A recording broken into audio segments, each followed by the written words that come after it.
मुख्य चुनाव आयुक्त और चुनाव आयुक्तों की नियुक्ति के लिए पहली बार कानून बनने जा रहा है। इससे पहले सिर्फ चुनाव आयुक्तों की सर्विस की शर्तों को लेकर कानून था। केंद्र सरकार ने 10 अगस्त को राज्यसभा में एक बिल पेश किया। इसका नाम है मुख्य चुनाव आयुक्त और अन्य चुनाव आयुक्त विधेयक 2023। कानून बनने के बाद चुनाव आयुक्तों की नियुक्ति के लिए एक कमेटी बनाई जाएगी, लेकिन उससे पहले इस बिल पर विवाद शुरू हो गया है। विपक्ष का आरोप है कि ये बिल सुप्रीम कोर्ट के फैसले के खिलाफ है। मोदी सरकार इसके जरिए चुनाव आयोग पर पूरी तरह नियंत्रण करना चाहती है। इस बिल में क्या प्रावधान है, इसको लेकर क्या आपत्तियां हैं और क्या ये सुप्रीम कोर्ट के फैसले का उल्लंघन है, आपको सब बताते हैं। हम सभी जानते हैं कि चुनाव आयोग एक संवैधानिक संस्था है। चुनाव आयोग ही लोकसभा, राज्यसभा, विधानसभा से लेकर राष्ट्रपति और उपराष्ट्रपति के चुनाव के लिए जिम्मेदार संस्था है। इसमें एक मुख्य चुनाव आयुक्त यानी CEC और 2 चुनाव आयुक्त ECs होते हैं। इन्हीं आयुक्तों की नियुक्ति के लिए बिल पेश हुआ है। बिल के मुताबिक इस सिलेक्शन कमेटी में प्रधानमंत्री अध्यक्ष होंगे, 2 और सदस्य होंगे, एक प्रधानमंत्री की ओर से नॉमिनेटेड कैबिनेट मंत्री और दूसरा लोकसभा में विपक्ष का नेता। पिछले कुछ समय से विपक्षी पार्टियों और सिविल सोसाइटी के लोग चुनाव आयोग की पारदर्शिता पर लगातार सवाल उठा रहे हैं। ऐसे में सरकार का ये बिल काफी महत्वपूर्ण माना जा रहा है। कैबिनेट मंत्री को इस कमेटी में जोड़े जाने पर ही विपक्ष सवाल उठा रहा है। कांग्रेस सांसद रणदीप सुरजेवाला ने इसे मोदी इलेक्शन कमीशन बता दिया। सुरजेवाला ने भारतीय लोकतंत्र के लिए इसे काला दिन बताते हुए ट्विटर पर लिखा, आगामी 5 राज्यों के चुनाव और 2024 लोकसभा चुनाव में हार को देखते हुए ये बिल लोकतंत्र को हाईजैक करने के लिए कुटिल चाल है। चुनाव आयोग एक तानाशाही प्रधानमंत्री के हर संभव तरीके से संस्थानों पर कब्जे की कोशिश वाली आखिरी संवैधानिक संस्था होगी। ये बिल संविधान पर, न्यायपालिका पर और निष्पक्ष तरीके से सरकार चुनने के लोगों के अधिकारों पर हमला है। इसी तरीके से दिल्ली के मुख्यमंत्री अरविंद केजरीवाल ने कहा कि प्रधानमंत्री देश के सुप्रीम कोर्ट को नहीं मानते। उनका संदेश साफ है, जो सुप्रीम कोर्ट का आदेश उन्हें पसंद नहीं आएगा वो संसद में कानून लाकर उसे पलट देंगे। केजरीवाल ने ट्विटर पर लिखा, सुप्रीम कोर्ट ने एक निष्पक्ष कमेटी बनाई थी जो निष्पक्ष चुनाव आयुक्तों का चयन करेगी। सुप्रीम कोर्ट के आदेश को पलटकर मोदी जी ने ऐसी कमेटी बना दी जो उनके कंट्रोल में होगी और जिससे वो अपने मनपसंद व्यक्ति को चुनाव आयुक्त बना सकेंगे। इससे चुनावों की निष्पक्षता प्रभावित होगी।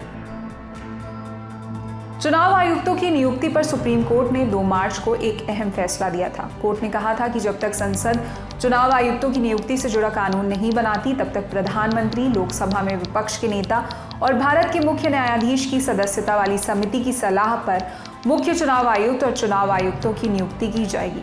ये फैसला 5 जजों की संवैधानिक पीठ ने दिया था। हालांकि इन 5 महीनों में इस कमेटी ने कोई नियुक्ति नहीं की, क्योंकि तब से आयुक्त के पद खाली नहीं हुए हैं। मुख्य चुनाव आयुक्त और चुनाव आयुक्तों की नियुक्ति को लेकर कानून बनाने के लिए सबसे पहले 2015 में एक जनहित याचिका दायर की गई थी। इसमें चुनाव आयुक्तों की नियुक्ति प्रक्रिया को चुनौती दी गई थी। बाद में दूसरी याचिकाएं भी दाखिल की गईं।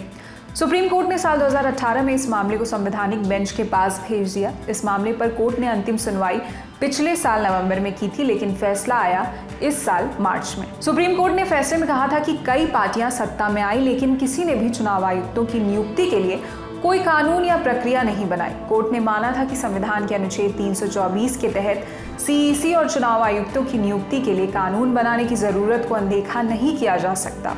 सुप्रीम कोर्ट ने यह भी कहा था, चुनाव आयोग को विधायिका की जीत हार से पूरी तरह अलग रहना चाहिए। एक कमजोर चुनाव आयोग से गंभीर हालात पैदा होंगे और इसके कुशल संचालन में कमी आएगी। यहाँ ये साफ करना जरूरी है कि सुप्रीम कोर्ट ने CJI को कमेटी में रखने की अस्थायी व्यवस्था बनाई थी जब तक कानून ना बन जाए। इसी सुनवाई के दौरान सुप्रीम कोर्ट ने अरुण गोयल को चुनाव आयुक्त बनाए जाने के फैसले पर भी सवाल उठाया था। कहा था कि अरुण गोयल को बिजली की रफ्तार से चुनाव आयुक्त नियुक्त कर दिया गया, जबकि मामले पर कोर्ट में सुनवाई चल रही थी। संविधान के अनुच्छेद 324 में चुनाव आयोग का जिक्र है। कहा गया है कि संसद से लेकर राज्य विधानसभा, राष्ट्रपति और उपराष्ट्रपति के चुनाव कराने, निर्देश देने और चुनावी तैयारियों पर नियंत्रण का काम चुनाव आयोग का है। अनुच्छेद 324 भाग 2 में मुख्य चुनाव आयुक्त और कुछ चुनाव आयुक्तों की नियुक्ति के लिए संसद से कानून बनाने की बात कही गई। हालांकि अब तक इसे लेकर कोई कानून नहीं बन पाया था। अभी तक केंद्रीय मंत्रिमंडल की सिफारिश पर राष्ट्रपति चुनाव आयुक्तों की नियुक्ति को मंजूरी देते आए हैं। सुप्रीम कोर्ट ने कमेटी में CJI को शामिल कर चुनाव आयोग की नियुक्तियों में कार्यपालिका के हस्तक्षेप को रोकने की कोशिश की थी। कोर्ट ने बार बार इस संस्था की निष्पक्षता का हवाला दिया था। हालांकि मौजूदा बिल में सीजेआई को हटाकर कैबिनेट मंत्री को लाए जाने से आरोप लग रहे हैं कि मामला फिर से पुराना हो गया। वो ये कि इससे कमेटी में हमेशा सरकार की 2-1 से बहुमत बनी रहेगी। चुनाव आयोग के एक सूत्र ने हमें बताया कि ये पूरी तरह से पुरानी व्यवस्था हो गई, जबकि सुप्रीम कोर्ट ने निष्पक्ष बॉडी बनाने की कोशिश की थी।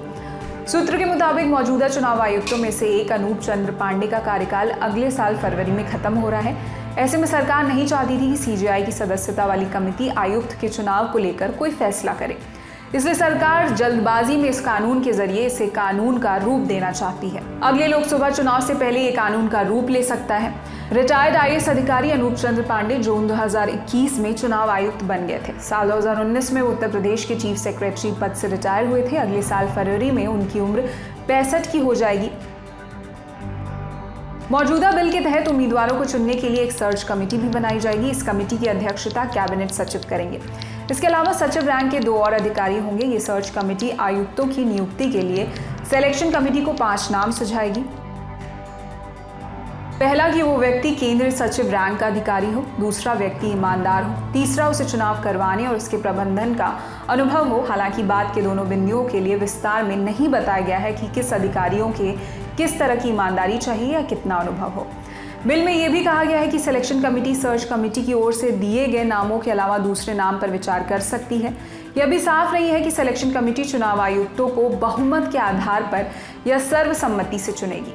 बिल के क्लॉज 8 भाग 1 में सिर्फ इतना लिखा है कि सिलेक्शन कमेटी आयुक्तों को चुनने के लिए पारदर्शी तरीके से अपनी प्रक्रिया अपनाएगी। नियुक्ति प्रक्रिया को लेकर पूर्व चुनाव आयुक्त SY कुरैशी मानते हैं कि सही तो यही होगा कि नियुक्ति सर्वसम्मति से हो। कुरैशी ने दी लल्लन टॉप से बातचीत में बताया कि ये सुप्रीम कोर्ट के फैसले का उल्लंघन नहीं है, क्योंकि कोर्ट ने वो प्रावधान कानून बनाने तक किया था। कुरैशी ने हमें बताया कि व्यवस्था विश्वसनीय तब बनेगी जब सर्वसम्मति से नियुक्ति होगी। ऐसा नहीं है कि इससे विपक्ष के नेता को कोई वीटो पावर मिल जाएगा। उनके पास सर्च कमेटी के दिए हुए जो 5 नाम होंगे उनमें से ही उन्हें चुनना होगा।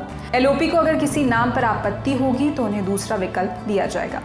हालांकि कुरैशी ने चुनाव आयुक्तों को कैबिनेट सचिव रैंक का दर्जा दिए जाने पर आपत्ति जताई है। पहले चुनाव आयुक्त का दर्जा सुप्रीम कोर्ट के जज के रैंक के बराबर होता है। उनकी सैलरी, भत्ते और सुविधाएं उसी हिसाब से होती थी। दरअसल इस बिल के जरिए सरकार ने मुख्य चुनाव आयुक्त और अन्य चुनाव आयुक्त सेवा शर्तें कानून 1991 को खत्म कर दिया है। CEC और दूसरे चुनाव आयुक्तों का कार्यकाल 6 साल का होगा या उनकी उम्र 65 साल पूरी होने तक, जो भी पहले हो। चुनाव आयुक्त या CEC की दोबारा नियुक्ति नहीं हो पाएगी। इसी के साथ इस वीडियो में इतना ही। इस खबर पर क्या है आपकी राय में कमेंट सेक्शन में बताएं। आपके लिए तमाम जानकारी जुटाई थी हमारे साथी साकेत ने। मैं निहारिका यादव। देश और दुनिया की अन्य खबरों के लिए देखते रहिए दी लल्लन टॉप। शुक्रिया।